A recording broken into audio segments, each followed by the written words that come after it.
इस समय बांग्लादेश में एक ऐसी सिचुएशन बनी है जिसको एड्रेस करना जरूरी है और इसके सिक्योरिटी इम्प्लीकेशन पूरे रीजन पे होने वाले हैं, स्पेसिफिकली इंडिया के ऊपर।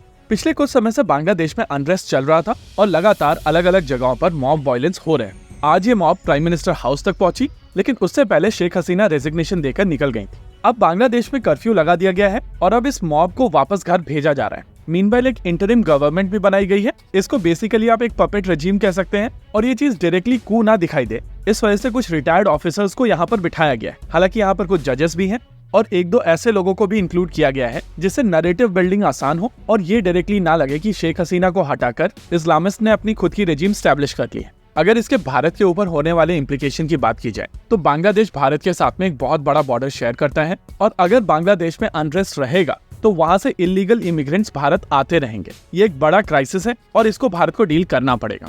कई लोगों की तरफ से कहा जा रहा था कि भारत की मिलिट्री को इंटरवीन करना चाहिए। कई थ्योरीज ये भी दी जा रही हैं कि भारत की तरफ से ये इंटेलिजेंस फेलियर है और एक प्रो भारत रेजिम का तख्ता पलट कर दिया गया है और भारत को यहाँ पर किसी भी तरीके की भनक भी नहीं पड़ी। देखिए, अगर शेख हसीना वहां से साफ निकल कर आ रही हैं, तो नेचुरली वहां पर भारत का एक रोल है और जिस तरीके की सिचुएशन बांग्लादेश में पिछले कुछ समय से बनी है, स्पेसिफिकली रेडिकलाइजेशन के चलते, उसके बाद बांग्लादेश में बहुत ज्यादा ऑप्शंस बचते नहीं। देखिए, यहाँ पर एक चीज आपको समझनी पड़ेगी कि कोई भी चीज आज शुरू नहीं होती है और हर चीज के पीछे एक बहुत बड़ा बैकग्राउंड होता है जिससे इस तरीके के इवेंट्स होते हैं। बांग्लादेश में जब इलेक्शन हुआ था तब खालिदा जिया की पार्टी ने उसमें पार्टिसिपेट नहीं किया था और उन्होंने टोटल बाइकआउट किया था। अगर वो पार्टिसिपेट करती और हार जाती तो किसी भी तरीके के ऑप्शंस उनके पास में नहीं बचते थे, लेकिन उन्होंने बाइकआउट किया और उसके बाद एक्सटर्नल फोर्सेस का प्रयोग करते हुए जो शेख हसीना के मिसमैनेजमेंट के चलते प्रोटेस्ट हो रहे थे उसको फ्यूल किया और जेन्युइन प्रोटेस्ट का सहारा लेते हुए अपने एजेंडा को ड्राइव किया। देखिए, आमतौर पर ज्यादातर प्रोटेस्ट ऑर्गेनिक तरीके से शुरू होती हैं, लेकिन ऑर्गेनिक प्रोटेस्ट में इतनी ताकत नहीं होती कि वो तख्ता पलट कर दे। इन ऑर्गेनिक प्रोटेस्ट में बाहर से पैसा डाला जाता है, टूल किट्स का प्रयोग किया जाता है, बाहर से गाइडेंस के लिए क्यूरेटर आते हैं और एक ऑर्गेनिक प्रोटेस्ट को हाईजैक करके एजेंडा ड्रिवन पॉलिटिकल प्रोटेस्ट बना दी जाती है। कई बार स्मार्ट गवर्नमेंट्स की तरफ से इस तरीके के प्रोटेस्ट को कर्टेल करने के लिए 2 स्टेप पीछे लिए जाते हैं और उसके बाद उनके खुद के रैम्बो सपोर्टर्स उनको ट्रोल करते हैं। लेकिन लोगों को समझना पड़ेगा कि मस्कुलर पॉलिसीज के साथ में अगर गवर्नमेंट चल गई होती तो आज पाकिस्तान इकोनॉमिक सुपर पावर होता और यूएस और पाकिस्तान के बीच में ट्रेड वॉर चल रही होती। सरकाज़म असाइड, लेकिन हम सभी को समझना पड़ेगा कि कभी भी इस तरीके की प्रोटेस्ट को फ्यूल करने की आवश्यकता नहीं होती है और जब कोई प्रोटेस्ट पॉलिटिकली मोटिवेटेड होती है तो उसको हैंडल करने के दूसरे तरीके होते हैं।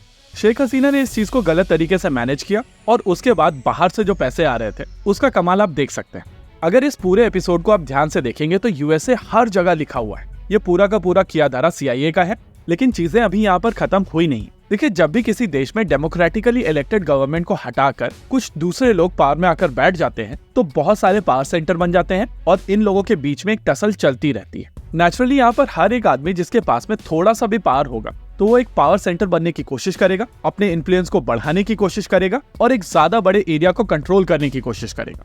इस तरीके के पावर सेंटर्स को बहुत ज्यादा लंबे समय तक कंसोलिडेट करके रखना बहुत मुश्किल टास्क होता है और over the period of time ये लोग फ्रैक्चर होते हैं। कहीं ना कहीं शेख हसीना के पास में तभी एक विंडो बनेगी जहां पर वो बांग्लादेश वापस जा सकेंगी और फिर से अपने आप को पावर में स्टैब्लिश कर सकेंगी। फिलहाल अभी के लिए ऐसा लग रहा है कि बांग्लादेश में धीरे धीरे चीजें सेटल हो रही हैं और जैसे ही ये डस्ट सेटल होगा ये चेस गेम शुरू हो जाएगा। साथ ही इकोनॉमिक एक्टिविटीज धीरे धीरे कम होना शुरू होंगी और तब बहुत सारे लोगों को शेख हसीना की इंपॉर्टेंस समझ में आएगी।